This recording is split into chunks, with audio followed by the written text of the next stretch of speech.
Dan untuk mengetahui perkembangan terkini dari banjir di Jambi, kami sudah terhubung dengan rekan kami Arizal Antoni di sana. Dan untuk mengetahui perkembangan terkini dari banjir di Jambi, kami sudah terhubung dengan rekan kami Arizal Antoni di sana. Selain di Jambi, banjir juga merendam wilayah Rawabuaya, Jakarta. Kita akan terlebih dahulu menyapa rekan kami Agam Rizky di Rawabuaya, Jakarta. Adam Rizky, bagaimana kondisi terkini di sana?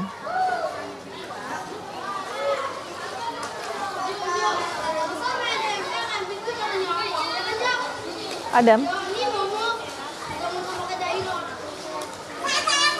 Ya baik Yaumi dan juga pemirsa, memang betul di tempat saya berdiri ini yaitu di RT 16 Kelurahan Rawabuaya terjadi banjir yang dimana banjir tersebut mulai terjadi sejak sore kemarin.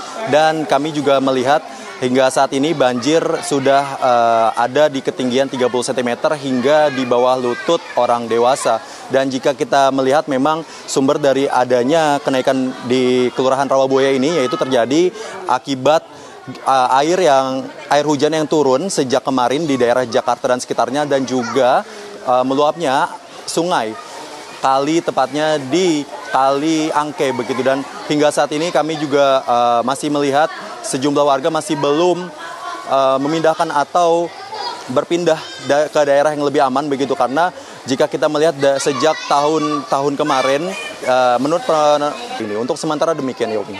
Baik Agam, apakah ada usaha atau upaya dari warga sekitar untuk mengungsi ataukah bertahan di rumah mereka masing-masing saat ini? Ya baik Yaumi, memang hingga saat ini warga masih memutuskan untuk tetap bertahan di rumahnya karena mereka masih menganggap ini merupakan titik normal dari banjir. Dan mereka juga mengatakan bahwa jika melihat dari tahun 2020 kemarin yang dimana banjir tersebut terjadi setinggi lebih dari 1 meter. Nah, baru kami juga sempat bertanya kepada pihak RT dari RT 12, mereka akan membangun dapur umum begitu di sekitar daerah yang lebih tinggi untuk warga untuk menyalurkan bantuan kepada warga. Dan namun hingga saat ini 2020 kemarin begitu Yaumi dan juga pemirsa. Baik, terima kasih Agam Rizky dari Rawabuaya, Jakarta. Kita akan menuju ke Kerinci, Jambi. Ada Arizal Antoni di sana. Arizal, apakah saat ini banjir masih menggenangi wilayah Kerinci, Jambi?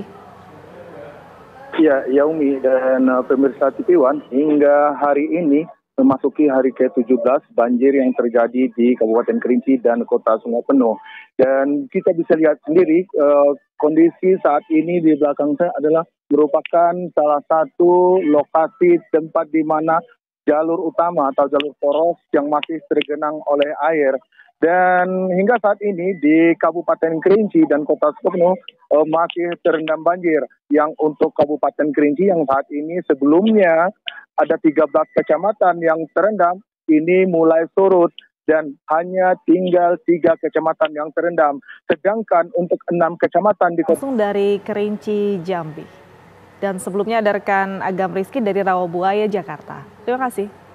Dan untuk mengetahui perkembangan terkini dari banjir di Jambi, kami sudah terhubung dengan rekan kami Arizal Antoni di sana. Puluhan perempuan dan anak-anak korban banjir bandang di Desa Simangulampe, Kabupaten Humbang Hasundutan mengungsi di aula kantor Camat Bakti Raja. Sedangkan para pria korban banjir bandang mengungsi di rumah dinas Camat Bakti Raja. Puluhan warga korban banjir bandang lainnya mengungsi di rumah saudara dan kerabat mereka di Desa Sinambela dan desa lain yang tidak terdampak bencana. Sebagian besar warga telah kehilangan tempat tinggal, sedangkan sisanya rumahnya tak lagi dapat dihuni karena rusak dan dipenuhi lumpur. Di lokasi pengungsian, warga mendapat bantuan pangan dari posko dapur umum mengambilnya dari rumah. Warga korban banjir berhasil selamat karena pergi beramai-ramai meninggalkan rumahnya saat mendengar suara keras sebelum bencana datang. Namun 12 warga dinyatakan hilang pasca kejadian. Sekarang kondisi rumah separuh hancur. Tidak ada barang yang bisa dibawa kemari? Tidak ada barang yang bisa dibawa. Cuma bawa baju yang dibawa aja, yang dipakai aja. Tidak tahu sampai kapan rumah bisa ditinggali lagi, Bu? Ya, belum tahu, Pak. Kondisi di sini seperti apa, Bu, di pengungsian ini? Cukup semuanya? Cukup fasilitasnya, Pak. Tidak ada barang yang bisa dibawa. Cuma bawa baju yang dibawa aja, yang dipakai aja. Tidak tahu sampai kapan rumah bisa ditinggali lagi, Bu. Ya belum tahu, Pak. Kondisi di sini seperti apa, Bu, di pengungsian ini? Cukup semuanya? Cukup fasilitasnya, Pak. Apa yang Ibu harapkan untuk ditambah lagi? Baju ini bantal, Pak, yang nggak ada. Bantal sama baju. Sabtu malam, Bupati Humbang Hasundutan menemui pengungsi di kantor Camat Bakti Raja. Meski telah mendapatkan bantuan makanan dan minuman, warga berharap adanya bantuan pakaian, selimut, dan kebutuhan untuk bayi dan anak-anak. Tamburan 2. Ini udah berapa lama ngungsi di sini, Bu? Kemarin 2 hari sekarang. 2 hari. Udah mendapat bantuan, Bu? Sampai sekarang belum mendapat bantuan. Kemarin soal nasi cuma 20 kilo. Pakaian? Nggak ada. Ini memang saya di rumah kebanjiran semua, jadi nggak boleh. Itu baru saya minta sama temen. Ketinggian pun bervariasi mulai dari setengah meter hingga 2 meter. Warga berharap banjir segera surut agar dapat kembali mendiami rumah mereka. Kedalamannya seberapa sih, Bu? Kenapa? Kedalamannya seberapa?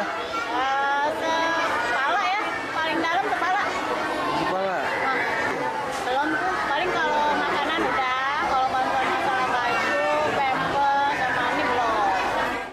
Lebih dari 500 rumah yang ada di Petamburan 2 hingga Petamburan 5 terendam banjir sejak kemarin. Memang menikmati liburan itu asiknya saat cuaca cerah. Tapi kalau cuacanya terlalu panas, pasti akan membuat kita cepat haus dan juga langsung mencari yang segar-segar. Nah, beberapa pilihan jajanan es tradisional berikut bisa menjadi referensi Anda saat mencari pelepas dahaga.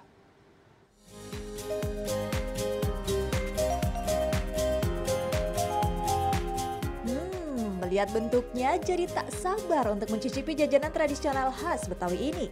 Ya, es selendang mayang. Rasanya yang legit manis, sangat cocok dimakan saat dingin di cuaca yang panas. Adonan kue yang sudah dipotong-potong disajikan dengan guyuran sirup gula merah, kuah santan, dan potongan es batu. Wow, bikin meleleh yang melihatnya.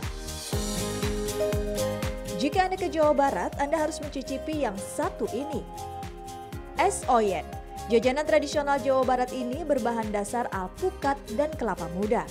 Untuk menambah kesegaran, alpukat dan kelapa muda disiram dengan kuah susu kental manis dan es batu. Segarnya, tak hanya itu, es oyen juga memakai cincau dan pacar Cina agar terlihat lebih berwarna. Bahan lain yang juga sering ditambahkan adalah tape singkong, nangka, kolang-kaling, dan sirup merah. Duh, tambah bikin ngiler deh. Masih dari Jawa Barat, es goyobot juga tak kalah legendaris. Satu porsi es goyobot berisi aci, potongan roti tawar, pacar Cina, dan tapai singkong. Tak lupa rautan buah kelapa serta kuah santan dan susu yang gurih dan manis menambah cita rasa es ini. Goyobot berasal dari bahasa Belanda yang berarti basah. Es goyobot biasa ditemukan di pedagang-pedagang gerobak pinggir jalan. Bagaimana? Sudah menetapkan pilihan mencicipi es apa hari ini?